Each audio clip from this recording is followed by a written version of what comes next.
এরে ভাই, আল্লাহর পয়গম্বর দিনের দাওয়াত লইয়া মানুষের কাছে কালেমার দাওয়াত দেয়, লা ইলাহা ইল্লাল্লাহ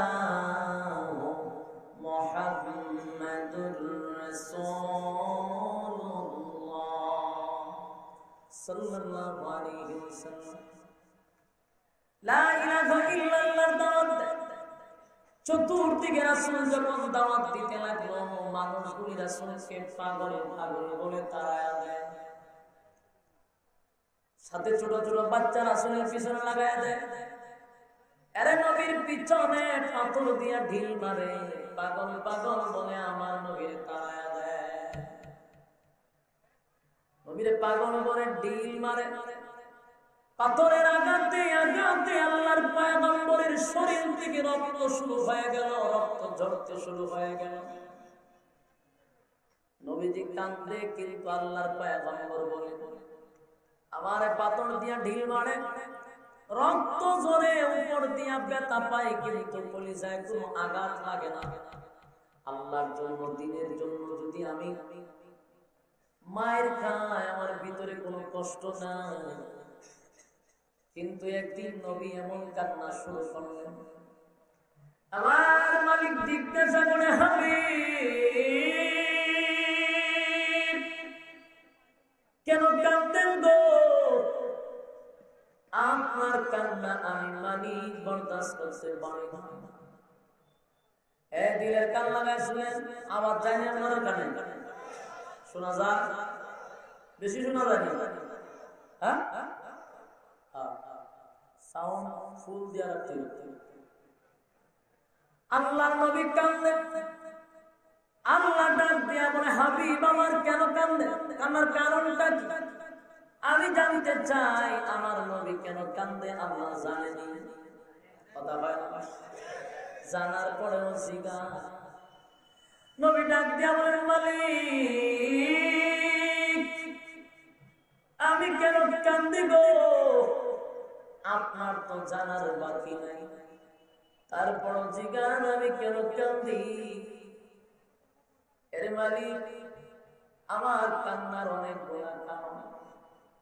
এর মধ্যে একটা কারণ হলো, আপনি আমার যে দায়িত্ব দিয়ে দুনিয়ার জমিনে পাঠাইলেন, এটা ছোটখাটো দায়িত্ব নয়। আমার পরে কোন নবী আসবে না, আপনি আমার খাতামে নবীন বানাইছেন। এর মালিক আপনি আমার ছোটখাটো কোন নবী বানান নাই, সমস্ত নবীগুলির সম্রাট বানাইছেন। নবীদের নবী বানাইছেন, রাসূলদের রাসূল বানাইছেন। আসমানের নবী, জমিনের নবী, কুল কায়নাতের নবী বানাইছেন। আর শেষ পয়গম্বর হিসাবে আমার পরে কেউ আর পৃথিবীতে নবী হয়ে আসবে না। তাই আপনার দ্বীন ইসলামটারে জিন্দা করে আমি জমিনে রেখে যেতে হবে। কিন্তু মালিক রে, আপনার অর্ডার পালন করতে গিয়া আমি দিনের দাওয়াত লইয়া মানুষের দ্বারে দ্বারে যাইব, কিন্তু মানুষ আমার পাগল পাগল বইলা তাড়ায়া দেয়। মানুষ আমার পিছন দিয়া ঢিল মারে, মানুষ আমার পাথর দিয়ে আঘাত করে। আমার কষ্ট লাগে না? তোমার দিনের দাওয়াত দিতে গিয়া, দিন প্রচার করতে গিয়া যদি আমি মার খাই, আমার ভিতরে কষ্ট লাগে না। কিন্তু আজকে আমি বড় আঘাত পাইছি, আমার কষ্ট লাগছে। আল্লাহ ডাক দিয়ে বলে, বন্ধু কেন কান্দেন, কেন কান্দেন, কিসের কষ্ট আপনার? বলে, মালিক রে, আপনি তো জানেন আমি দুনিয়ার জমিনে আসার আগে আমার আব্বা দুনিয়ার থেকে বিদায় হয়ে গেল। দুনিয়া আসার পরে আমার বাবার চেহারাটা আমি দেখলাম। আরে মালিক, দুনিয়াতে আসার পরে 6টা বছর যেতে না যেতেই, 6টা বছর যেতে না যেতেই আমার মারে লইয়া বাবার কবর জিয়ারতের উদ্দেশ্যে মদিনায় গেলাম গো। বাবার কবরটা দেখার জন্য মারে লইয়া গেছি। কিন্তু সেখানে যাওয়ার পরে আমার মা আসার সময় অসুস্থ হইয়া জ্বরে আক্রান্ত হইয়া আমার মারেও বাবার কবরের পাশে রেখে আসছি। এই যে বড় ভীষণ কষ্ট, বাবার কবর দেখতে গিয়া আমারও বাবার কবরের পাশে রেখে আসতে হবে। আমার বয়স মাত্র 6 বছর, আমি কেমনে সহ্য করি? আমি একবার এতিম হয়ে গেলাম। তারপরে দাদার শরণাপন্ন, দাদা আমার কিছুদিন রাখলো, কিছুদিন যেতে না যেতে দাদা বিদায় হয়ে গেল। প্রায় 40 বছরের বেশি আমার চাচা আবু তালেবের সঙ্গে ছিল। কিন্তু মালিক রে, এত বড় দায়িত্ব তুমি আমার দিলা, আমি তোমার দায়িত্ব পালন করব। আমি যখন দাওয়াত লইয়া যাই গো, মানুষ আমারে পাগল বলে আমার কষ্ট লাগে না, মানুষ আমারে পাগল মারে কষ্ট লাগে না, কিন্তু কষ্ট লাগে আমার বাবা নাই, চাচারে বাবার মতো মনে করি। সেই চাচা আমার বিরোধিতা করে মানুষের কাছে গিয়া, আমার মা নাই, চাচিরে মায়ের মতো মনে করি গো, কিন্তু আমার চাচি মানুষের কাছে বিরোধিতা করে আমার বিরুদ্ধে। আমি যখন দিনের দাওয়াত লইয়া যাই, মানুষ আমার পড়ে, এর মুহাম্মদ ভাব দাদার ধর্ম ছেড়ে তোমার ধর্ম কেমনে গ্রহণ করো? তোমার ঘরের মানুষ বলেছে তুমি নাকি অসুস্থ হয়ে গেছো, তোমার নাকি মাথায় সমস্যা, তাই এমন একটা অসুস্থ পাগলের কথা মাইনা আমাদের বাপ দাদার ধর্ম তো ছাড়তে পারি না। নিজের মানুষকে মিথ্যা বলবো নাকি কারো বিরুদ্ধে? আমার বড় কষ্ট লাগছে গো, আমার চাচা চাচি আমার বিরুদ্ধে গেল, আমার আপন চাচি আমার বিরুদ্ধে গেল, আমার চাচা বিরুদ্ধে গেল, কষ্ট লেগেছে। আরে আমি কেমনে এখন দিনের দাওয়াতটা মানুষের কাছে দিই, মানুষ তো আমার কথাই বিশ্বাস করে না। যেই জাতি আমার 40টা বছর আমিন বলল, যেই জাতি আমারে বিশ্বাসী বলে, চরম সত্যবাদী বলে আমাকে ডাক দিয়েছে, আজকে তারা আমার পাগল বলে, অসুস্থ বলে তারা দেয়।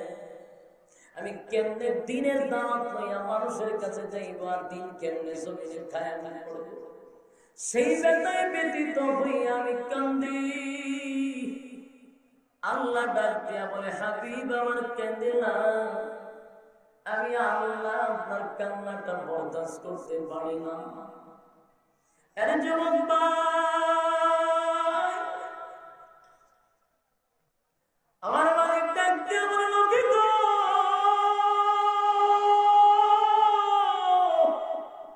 আমি আল্লাহরে যদি কেউ গালি দেয় গো নবী, আমি আল্লাহর কষ্ট লাগে না, আমারে গালি দিলে কষ্ট লাগে না।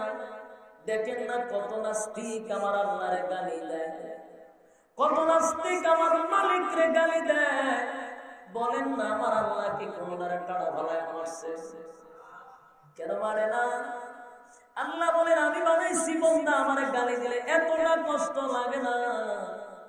একটু আপনারা নিজের চোখেই দেখবেন, কত নাস্তিক আমার দেশে আমার আল্লাহরে গালি দিছে। সকালে যদি নাস্তিক আমার মালিকরে গালি দেয়, দুপুর বেলায় আমার আল্লাহ তার জন্য খাবার রেডি রাখে। আরে দুপুর বেলা আমার মালিকরে যদি গালি দেয় গো, আমার মালিক সন্ধ্যা বেলায় তার জন্য খাবার রেডি রাখে রে। তাহলে বোঝা গেল আমার আল্লাহরে গালি দিলেও আমার মালিকের যে মায়া দয়া বেশি। আমার মালিকের নাম রহমান। আল্লাহ বলেন, আমার গালি দিলেও আমার কষ্ট লাগে না, আমি সব সময় তার খানা পিনা রেডি রাখি। কিন্তু নবী গো, আপনার যখন আবু লাহাব গালি দিল গো নবী,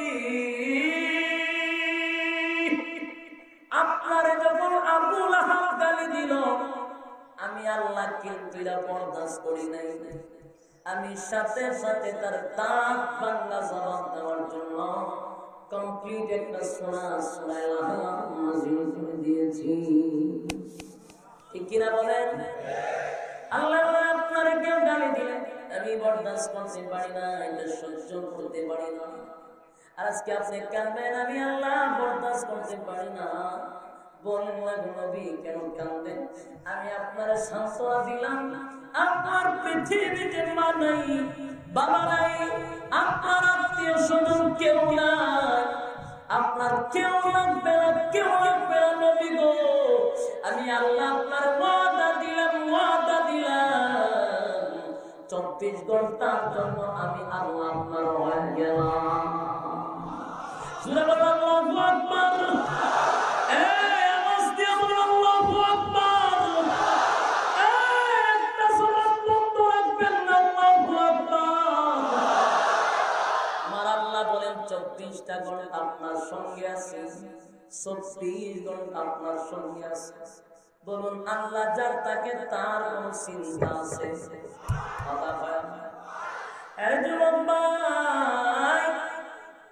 আল্লাহর নবীকে আল্লাহ নিজেই সান্ত্বনা দেয়, হাবিব আপনি কেঁদেন না, আমি ওয়াদা দিলাম আপনার মনের দুঃখ থাকবে না। প্রচার করতে প্রসার করতে লোকের প্রয়োজন কিছু লাগে, এবং প্রচার করতে লোকের প্রয়োজন আছে না নাই? একজন চেয়ারম্যান যদি চেয়ারম্যানই দাঁড়ায়, তার প্রচার করার জন্য লোকের প্রয়োজন আছে না নাই? কথা হয়। যদিও বেড়ায় নামাজ পড়ে না, এখন তো গাঞ্জা খায় 3 ওয়াক্ত, এর বড় দেখবেন প্রচারের লাগে যে কিছু টাকা দিছে, এরা উপাধি দেয় বাইরের চরিত্র ফুলেছে পবিত্র। কেন কইছে যে কিছু টাকা দিছে? এখন যে বেচারা আগাম পুগাম করে হেরা চরিত্র ফুলের মতো বানায়, তাহলে ফুলের ইজ্জত থাকেনি? সারা জীবন এখন তো নামাজ নাই, হের বলে চরিত্র ফুলের মতো পবিত্র। ওই যে প্রচারের কিছু লোক থাকে, আল্লাহ বলেন প্রচার করার জন্য কিছু লোকের প্রয়োজন। নবী গো, প্রচার করতে টাকা লাগে, কিন্তু আমি আল্লাহ আপনার প্রচার করাইতে আপনার নিজের লোকের প্রয়োজন নাই। আমি আল্লাহ এদের লোক দিয়া আমি এদের কাছে আপনার পরিচয় করায় দিব।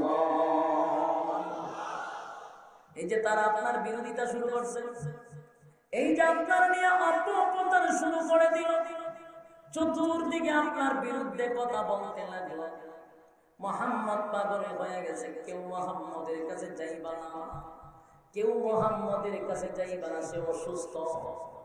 এই বইলা চাইছিল নবীর কাছ থেকে মানুষকে সরায়া দেওয়ার জন্য, মানুষকে নবীর কাছ থেকে সরানোর জন্যই ছিল তাদের উদ্দেশ্য। কিন্তু আল্লাহ বলে, নবী গো, প্রত্যেকটা মানুষের দিলের খবর আমি আল্লাহ রাখি। আমি ওয়াদা দিলাম যারা আপনার বিরুদ্ধে অপপ্রচার করবে, যাদের কাছে অপপ্রচার করবে, তাদেরকে আপনার কাছে আইনা জান্নাতের টিকেটটা ধরায় আমি আল্লাহ দিব। এবার চতুর্দিকে নবীর বিরোধিতা শুরু হয়ে গেল, চতুর্দিকে নবীর বিরোধিতা শুরু হয়ে গেল। একটা পর্যায়ে দেখা গেল মানুষগুলি এত বিরক্ত হয়ে গেছে, এত ব্যতিক্রম হয়ে গেছে, আর এইটাই স্বাভাবিক। জুড়ে বলেন এটা কি স্বাভাবিক? চতুর্দিকে নবীর অসুস্থ মহিলা মানুষের কাছ থেকে দূরে সরানোর চেষ্টা ছিল। এই ঘটনাটা ছিল 1400 বছর আগে, আর বর্তমানে এখন একটা ইস্যু শুরু হয়েছে উলামায়ে কেরামদেরকে নিয়ে। উলামায়ে কেরামদের কাছ থেকে জনগণকে সরানোর জন্য আমাদেরকে নাম দিয়েছে জঙ্গি। আমরা কেন জঙ্গি কয়? তার একটা কারণ হলো মানুষকে আমাদের কাছ থেকে দূরে সরাইতে চায়, মানুষ যেন আমাদেরকে ভয় পায়। রাসূলকে পাগল বলার কারণ ছিল রাসূল থেকে যেন মানুষ দূরে সরে যায়। সিস্টেমটা কিন্তু একই রকম। আমি বলতে চাই, আমার জন্মের পর থেকে আমি শুনতেছি, ছোটবেলায় মাদ্রাসা করতাম আর শুনতাম হুজুররারে মানতে হইতো তালেবান, তালেবান স্লোগান শেষ। এরপরে মৌলবাদী, উগ্রবাদীটার স্লোগান শেষ। এখন নতুন কইরা আবার জোর দাবি দিয়া বানাইছে জঙ্গিবাদী। এই যে অপপ্রচার করা হচ্ছে, বলুন তো দেখি বুকে হাত রেখে আলেমদের জনসমর্থন কমছে? পাবলিকের ভালোবাসা কি আলেমদের কাছ থেকে সরে গেছে? না। এই খোদার কসম করে বলতে পারি গো, আগের চেয়ে এখন মানুষ উলামায়ে কেরামদেরকে আরো বেশি মহব্বত করে। আমি নিজে একটা প্রমাণ দেই আপনাদেরকে। আজকে আমার মতো একটা ছোট বক্তা রাস্তাঘাটে বাহির আমি হতে পারি না, রুমাল দিয়া মুখ আমি বাইন্দা ঘরে বাইরিতে হয়। তার একটা কারণ হলো যেখানে দেখে পোলা বানাইছে যেখানে যায় সেখানে বিড়ালাম মুখ বাইদা যায়, এর বড় হয় না সিনালা। এই অবস্থা জিগায় ফিরে এমনি 300-250 গান থাকতো, হিন্দি গান, ডান্স পাগল ডান্স। এই গান সব বাদ দিছি, এখন আপনাদের ওয়াজ দিয়া পুরো মেমোরি ডাউনলোড দিয়েছে। দূরে সরাইতে চাইছিলাম, প্রত্যেকটা যুবকের পকেটে পকেটে আমরা আছি। যুবকরা এখন গান শুনে না, এখন আলেমদের ওয়াজ শুনে। আল্লাহু আকবার। কি পরিবর্তন হয়েছে! এই পরিবর্তনটাই সহ্য করতে পারতেছে না, এটাই বরদাস্ত হচ্ছে না। আলহামদুলিল্লাহ, ধন্যবাদ জানাচ্ছি আজকে সর্বপ্রথম আপনাদের মাহফিলের যিনি উদ্বোধক অধ্যাপক মোহাম্মদ রফিকুর রহমান সাহেব, চেয়ারম্যান উপজেলা পরিষদ কমলগঞ্জ। আচ্ছা, উনি এই মাহফিলটা এখানে হওয়ার জন্য যথেষ্ট পরিমাণ মেহনত করেছেন। যখন বাধা আসছে উনি নিজে বলছে এটা আমার নিজের ভোগ না। কথা বুঝতেছেন না?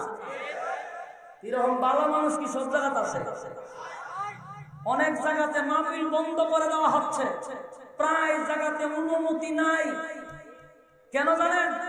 এই যে পরিবর্তন, এটা সহ্য হচ্ছে না। গান যুবকরা শোনা বন্ধ করে দিয়েছে, এটা সহ্য হচ্ছে না। যাত্রা বাংলাদেশ থেকে উঠে গেছে, এটা সহ্য হচ্ছে না। জায়গায় জায়গায় যুবকরা এখন কোরআনের জন্য ঝাঁপিয়ে পড়ে মাঠে ময়দানে জনসমুদ্র হয়ে যায়। এটা নাস্তিক আর রাম ভামরা বরদাস্ত করতে পারতেছে না। এই জন্য আমি বলবো, যতই অপবাদ দাও, এমন অধ্যাপক মোহাম্মদ রফিকুর রহমান সাহেবের মতো সন্তান আল্লাহ ঘরে ঘরে জন্মদান করুক, আমিন। মাহফিলে বাধা দেয় উনি বলে এটা আমার নিজস্ব মাহফিল। এরকম মানুষ প্রত্যেকটা থানায় জ্বালায় থাকা দরকার। সম্মানিত সুধী, আমাদেরকে নিয়ে এত মাথা ব্যথা কেন? তার একটাই কারণ, যুব সমাজের পরিবর্তন হচ্ছে। আমার জাতের কসম করে বলি, তোমরা দান্দা দিয়া বাইরে গিয়া জেলখানায় নিয়া ফায়ার কইরাও তোমরা মাধব, তারপরে বিভিন্ন নেশা জাতীয় জিনিস থেকে বিরত রাখতে পারো নাই। উলামায়ে কেরামদের এই দ্বীনি মেহনতে অসংখ্য যুবকের পরিবর্তন ঘটে গেছে। দাড়ি ছিল না,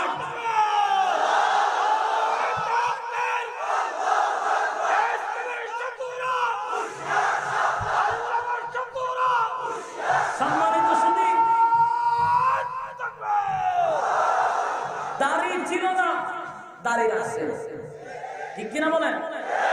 যুবকদের দাড়ি ছিল না, উলামায়ে কেরামদের ওয়াজের বদৌলতে, নসিহতের কারণে এখন তরুণ যুবকরা দাড়ি রেখে 5 ওয়াক্ত নামাজ পড়ে। এটা আমাদের উলামায়ে কেরামদের এই মেহনতে। সুতরাং পরিবর্তন হচ্ছে, বাধা দিয়ে কোনো লাভ হবে না। বাংলাদেশ স্বাধীন হওয়ার পর থেকে কেউ কোরআন হাদিসের মাহফিল বলেন, দ্বীনি প্রতিষ্ঠান বলেন, ধর্মীয় অনুভূতিতে আঘাত দিয়ে কেউ থাকতে পারে নাই। ফেরাউনও থাকতে পারে নাই, নমরুদও থাকতে পারে নাই, আবু জাহেল থাকতে পারে নাই। আমরা তাদের ইতিহাস পড়ছি আর বুশেরটা চোখে দেখছি। তাদের ইতিহাস পড়ছি, বুশেরটা চোখে দেখছি। বুশরে জুতাটা বাইরে লামাইছে, নমরুদারের জুতাটা ভিড়ে মারছে, ফেরাউনের সুবাইয়া মারছে। কেন? যতদিন পর্যন্ত তারা ইসলামের উপর আঘাত করে নাই ততদিন শান্তিতে ছিল। যেদিন থেকে ইসলামের উপর আঘাত করতে লাগলো সেদিন থেকে ধূলিসাৎ হয়ে গেছে। কারণ ইসলাম এমন একটি ধর্ম, আর আমাদের বাংলাদেশের 96% মুসলমান। এদেশের মানুষ আওয়ামী লীগ করতে পারে কিন্তু সে মুসলমান। এদেশের মানুষ আওয়ামী লীগ করতে পারে কিন্তু 5 ওয়াক্ত নামাজ পড়ে, তাহাজ্জুদ পড়ে, আলেমদেরকে সম্মান করে, কোরআন হাদিসের মাহফিলে আইসা ওয়াজ শুনে তারা আমল করার চেষ্টা করে। এই দেশে এইভাবে বাধা দিয়ে বেশি দিন না। আল্লাহর জাতের কসম করে বলি, ও চিরেই ফয়সালা হয়ে যাবে।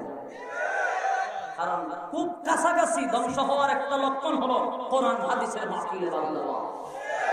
সম্মানিত সুধী আসুন, আল্লাহর রাসূলকে আবু জাহিল্লা, আবু লাহাবরা রাসূলের কাছ থেকে মানুষকে দূরে সরানোর জন্য আবু জাহেল এবং আবু লাহাব উচ্চা হইরা লাগছে, কোমরে গামছা বেঁধে লাগছে। রাসূলের কাছে মানুষকে আসতে দেওয়া যাবে না, রাসূলের দল বড় হয়ে যাবে, আমরা তাহলে নেতৃত্ব দিতে পারবো না। সুতরাং মুহাম্মদকে যেইভাবেই হোক সেইভাবেই দেখাইতে হবে। শুরু হয়ে গেল রাসূলের বিরুদ্ধে আন্দোলন। আল্লাহ নবীর খালি সান্ত্বনা দেয়, চিন্তা করেন না, আমি আপনার সঙ্গে 24 ঘন্টা আছি। সুবহানাল্লাহ।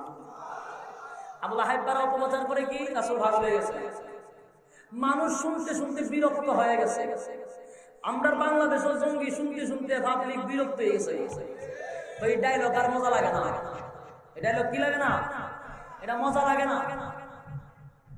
আল্লাহর রাসূলকে পাগল বলতে বলতে পাবলিক কই এটা আর মজা লাগে না। আর পাগল যদি ওই থাকে তাহলে এদেশের বড় বড় নেতৃত্ব যারা দেয়, আবু জাহেলের মতো একটা লোক, আবু লাহাবের মতো লোক যারা দেশ চালাইতো, তাদের এত মাথা ব্যথা কেন? পাগল লইয়া কথা খান না, পাগল লইয়া এত মাথা ব্যথা কেন? তাহলে বুঝা গেল এই পাগলটাও সাধারণ কোনো পাগল না, আন্তর্জাতিক খ্যাতি সম্পূর্ণ পাগল, অলরাউন্ডার পাগল। সেই পাগল আমরা দেখতেই হবে, যেতেই হবে। সুবহানাল্লাহ। ওলামায়ে কেরামদেরকে নিয়ে আগে কেউ মাথা কামাইতো না, কিন্তু যখন দেখছে বড় বড় নেতারা পার্লামেন্টে দাঁড়িয়ে আমরা নিয়ে মাথা কামায়, সাধারণ মানুষের দিককে লইয়ারা নিয়ে এত মাথা কামানি কেন? এ দেখতে গিয়ে ওলামায়ে কেরামদের ভক্ত সারা বাংলাদেশের 64 জেলায় 68 গ্রাম বাংলা। কথা বলেন ঠিক নেই?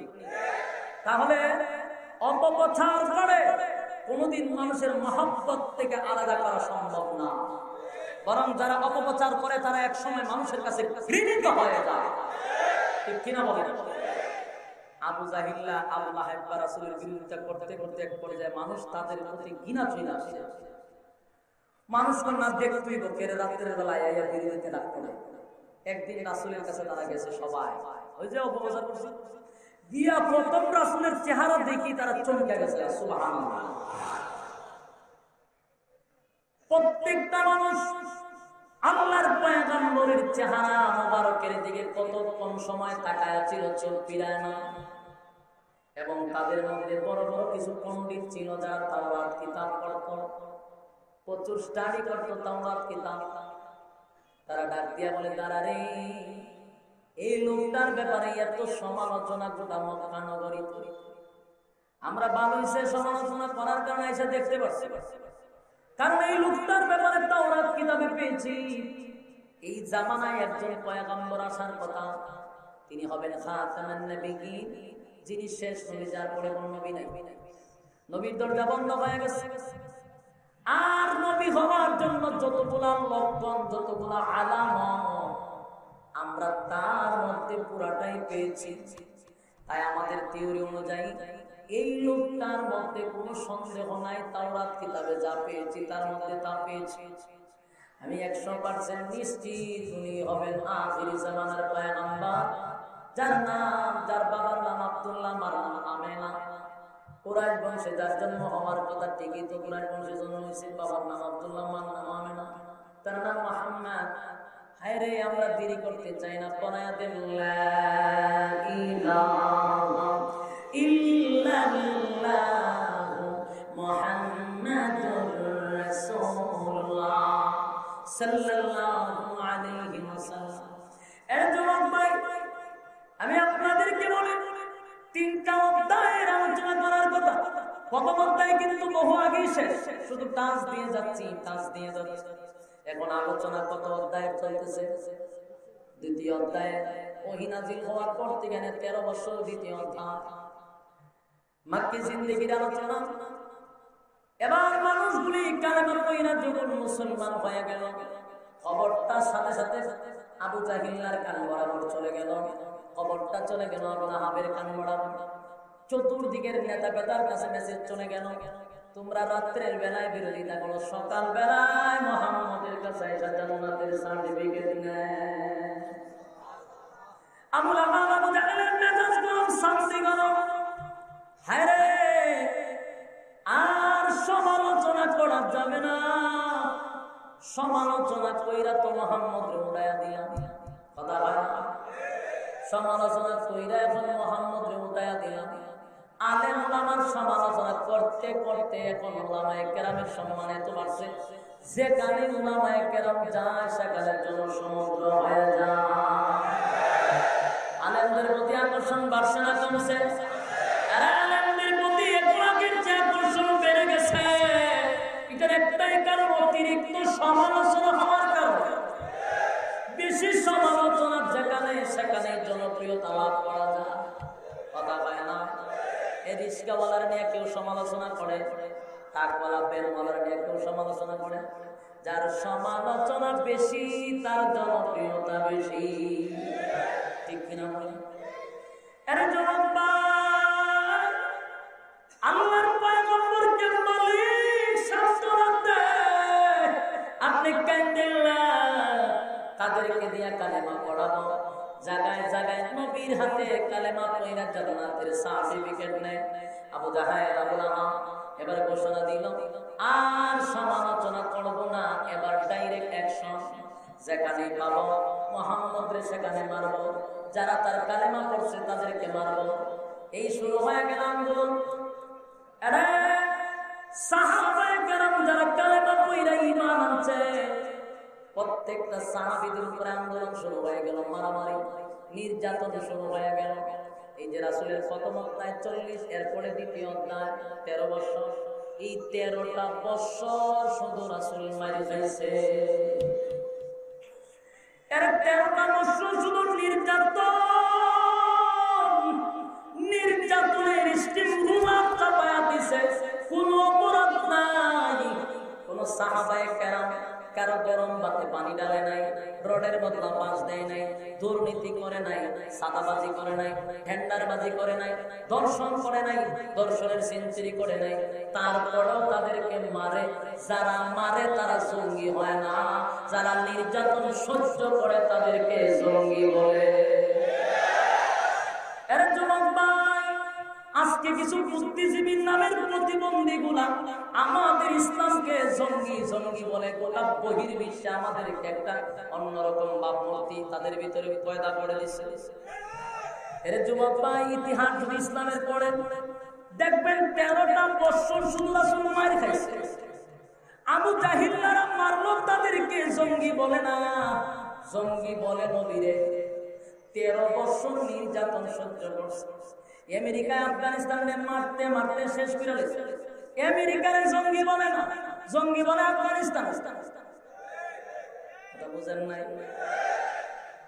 এগুলা একটা চক্রান্ত। কেন বুঝেন না আপনারা, আর কেমন বুঝানি যায়? আমরা জায়গায় জায়গায় মার খাই, তারপর আমরা তো জঙ্গি। যারা আমাদেরকে মারে তাদেরকে জঙ্গি বলে না। ঠিক তেমনি ভাবে 13টা বছর আমার রাসূল মার খাইছে, সাহাবায়ে কেরামদেরকে মারছে। আল্লাহর পক্ষ থেকে ঘোষণা আসলো, আমার নবীজি সাবধান, শুধু নির্যাতন সহ্য করবেন, প্রতিবাদ করবেন না, প্রতিবাদ করবেন না। আপনি নির্যাতন সহ্য করেন। 13টা বছরে আমার নবী কেন মারি খাইছে, মারি খাইছে। এবার যেখানে পায় সেখানে মারে। সাহাবায়ে কেরামদেরকে মারতে মারতে মারতে মারতে কাউরে গরম কয়লার মধ্যে শোয়া দিত, কাউরে আবার গরম তৈলের মধ্যে ছেড়ে দিত, কারোর বুকে পাথর, কারো জিহ্বায় পেরা, হাতে পেরা। এত বর্বরের যুগে এত নির্যাতন, নির্যাতনের পরেও সাহাবায়ে কেরাম নবীর কাছে এসে বলে, নবী গো, আল্লাহর কাছে বলেন না, আল্লাহ যেন আমাদেরকে আসমান থেকে সাহায্য করে। আল্লাহ নবী বলেন, সাহাবীরা আল্লাহর পক্ষ থেকে সাহায্য আশা শাহাদাত বরণ করতে পারস, ওয়াদা দিলাম আমি আল্লাহর নবী, ওয়াদা দিলাম তোদের জন্য চিরস্থায়ী জান্নাতটা ওয়াজিব হয়ে যাবে। নির্যাতন কয় বছর? 13টা বছর নির্যাতনের এক পর্যায়ে তারা আবার চিন্তা করলো নির্যাতন করলেও তো কমে না, নির্যাতন করলেও কমে না। এবার আবু জাহিল আবু লাহাব সিদ্ধান্ত নিল আল্লাহর নবীরে তারা মেরে ফেলবে। নবীরে মারবে, আল্লাহর নবীর দুনিয়ার থেকে বিদায় করে দিল। এই সিদ্ধান্ত যখন নেওয়া হলো, আল্লাহর পক্ষ থেকে নবীর কাছে ঘোষণা আসলো, ওগো আমার বন্ধু 40টা বছর নীরব থাকছেন আমার অর্ডারে, 13টা বছর শুধু নির্যাতন সহ্য করেছেন আমার অর্ডারে। আমি আল্লাহ অর্ডার দিলাম মক্কা ছাইরা আপনি মদিনায় চলে যান গো নবী, মক্কায় ছেড়ে মদিনা যান, আমি আল্লাহ আপনার অর্ডার দিলাম। আল্লাহর নবী আল্লাহর অর্ডার পাইয়া বাবার দেশ দাদার দেশটা ছাইরা তুমি মদিনায় যায়। কষ্ট লাগে না? কষ্ট লাগে। খানায় কাবাড়া ছেড়ে মদিনায় যাবে, সেটাই হলো নবীর কষ্ট। আল্লাহর নবী রাত্রে বেলা খানায় কাবার কাছে গিয়ে যার হাতে খানায় কাবার চাবিটা ছিল তার কাছে গিয়া বলল, বাইরে মক্কা ছেড়ে দূর বহু দূর আমি চলে যাব, 2টা রাকাত শুধু আমি আমার মালিকের ঘর তার ভিতরে নামাজ পড়ব, দে না ভাই চাবিটা একটু আমার হাতে। ওই লোকটা ডাক দিয়া বলে, আব্দুল্লাহর ছেলে মুহাম্মদ, আজকে তোমাকে হত্যা করার ঘোষণা চলছে, এখানে কাবার সামনে কিভাবে আসবে? তোমার হাতে চাবি দেওয়া যাবে না, আমাকে চাবি দেওয়ার জন্য নিষেধ করেছে। নবী বারবার তার কাছে বলে, ভাই 2টা রাকাত নামাজ পড়ব, দাও না। শেষবারের মতো 2টা রাকাত নামাজ পড়ে যায়, পিছনে পিছনে ঘুরে রে চাবিটার জন্য দেয় না, নবীরে 2টা রাকাত নামাজ পড়তে দিল না। বারবার বোঝার কারণে আল্লাহর পয়গম্বরের শরীরে ধাক্কা মেরে নবীর নিচে বাবায়া দিছে। আল্লাহর নবী চোখের পানি ছেড়ে দিয়া বলে, ভাই রে আজকে চাবিটার জন্য তোর পিছনে পিছনে আমি ঘুরলাম, কিন্তু চাবিটা দিই না। এমন একটা দিন আসবে এই চাবিটা তুই আমার কাছে দেওয়ার জন্য আমার পিছনে পিছনে তুই ঘুরতে থাকবি, ওই দিনটা বেশি দূরে না। আল্লাহ নবী বুক বড় বেদনা লইয়া মক্কা ছেড়ে আবু বকরকে লইয়া মদিনায় নবী চলে যায় রে। লম্বা অনেক ঘটনা, মদিনায় চলে যায়। এক যুবক ভাই, আমি কিন্তু 2য় অধ্যায় ছেড়ে দিলাম, এবার 3য় অধ্যায়। 3য় অধ্যায় আসি, সময় কম। 3য় অধ্যায় আসেন, আল্লাহর নবী মক্কা ছেড়ে মদিনায় চলে যায়। মদিনায় যায়, চলে যাওয়ার পরে মদিনার যুবকরা আমার নবীর পাইয়া আনন্দে লাফাইতে শুরু করলো। নবীর এত ভালোবাসা, এত মহব্বত যুবকরা করে। বারবার বলে, নবী গো ওয়াদা দেন এই মদিনার চাইরা আপনি কোনদিন আর মক্কায় যাবেন না, তোমার ধারে। আল্লাহর নবী যুবকদের চেহারার দিকে তাকাইয়া চোখের পানি ছেড়ে দিয়া কান্দার বলে, হায় রে যুবকরা, এত মহব্বত তোরা আমারে করবি আমি যদি জানতাম। আল্লাহর নবীর ডাক দিয়া বলে, নবী গো ওয়াদা দেন, ওয়াদা দেন গো নবী, আপনি দুনিয়া থেকে বিদায় হয়ে গেলে পরে আপনার লাশটা যেন তারা মক্কায় না নিয়ে যায়, আপনার লাশটা যেন আমাদের মদিনায় রেখে দেয়। ওয়াদা দেন আপনার লাশ আমরা মক্কায় যেতে দিব না। আল্লাহ নবী তাদেরকে জড়াইয়া দইরা কান্দে আর বলে, হায় রে মদিনার যুবকেরা, এত ভালোবাসা হায় রে, আমি যদি আগে জানতাম দাওয়াত লইয়া তায়েফের ময়দানে গিয়া এত রক্ত ঝরাইতেন না। সর্বপ্রথম দিনের দাওয়াতটা লইয়া আমি মদিনায় আইসা তাদেরকে কালেমার দাওয়াত দিতাম। আল্লাহর নবীর যুবকগুলিরে তৈরা কাঁদতে লাগলেন। মদিনার যুবকরা নবীর জন্য পাগল হয়ে গেছে। নবী পাগল চলছিল, কিছুদিন শান্তিতে ছিল মদিনায়, কিন্তু ওই যে বলা হয় আবু জাহিল মক্কা থেকে তারা চিন্তায় পড়ে গেল। মক্কা থেকে তারা চিন্তায় পড়ে গেল, এরা আমরা যদি এই মুহূর্তে মুহাম্মদের না সামলাই, মুহাম্মদের দলটা একটা সময় বড় হয়ে যাবে। কালেমার দাওয়াত দিয়া যদি মুহাম্মদের দলটা বড় করে ফেলে, তাহলে এমন একটা সময় আসবে মুহাম্মদ মক্কা থেকে মানুষগুলা নিয়ে আইসা মক্কা থেকে মানুষের আমাদের উপরে হামলা করবে, আমাদের উপরে নির্যাতন করবে। সুতরাং আমরা মুহাম্মদের দল বড় করতে দিব না, মুহাম্মদকে আমরা ঠেকাইতে হবে। আলহামদুলিল্লাহ। এই 2 মিনিট শেষ অধ্যায়। কত অধ্যায়? তৃতীয় অধ্যায়। কত অধ্যায়? তৃতীয় অধ্যায় শেষ। বড় ভাইয়া টিউবলার আইলার মোমবাতির কোনো দাম আছে? কথা বলে মোমবাতির কোনো দাম নাই। অনলি বাজার 2টা মিনিট সময় নিছি ভাই। এবার আপনার আসুন, আবু জাহিলের চিন্তা হলো, আরে আবু লাহাবের চিন্তা হলো মুহাম্মদ যদি সেখানে আরাম আয়েশে থাকতে দেয় তাহলে তার দলটা বড় হয়ে যাবে। এমন একটা পর্যায়ে আসবে মুহাম্মদ বাহিনী নিয়ে আইসা আমাদের উপরে নির্মমভাবে নির্যাতন করে মক্কা নগরীটা দখল করে ফেলবে। তাই আবু জাহিলের নেতৃত্বে 1000 অস্ত্র লইয়া 1000 অস্ত্র সহ ঘোড়া লইয়া তারা সিদ্ধান্ত নিল মক্কা থেকে আইসা মদিনায় আল্লাহর নবীর উপরে হামলা করে ধ্বংস করে দিবে। এর যুবক ভাই কথাগুলি মনোযোগ দেন, একটা মিনিট। তাদের চিন্তা হলো মুহাম্মদের দল বড় হয়ে গেলে মক্কায় এসে হামলা করে, তাই আগের থেকেই নবীরে ধ্বংস করে দিতে চায়। এবার খবরটা নবীর কান পর্যন্ত চলে আসলো। আল্লাহর নবীকে আল্লাহ ঘোষণা দিলেন, নবী গো 40টা বছর নীরব ছিলেন আমার কথায়, 13টা বছর নির্যাতন সহ্য করেছেন আমার অর্ডারে।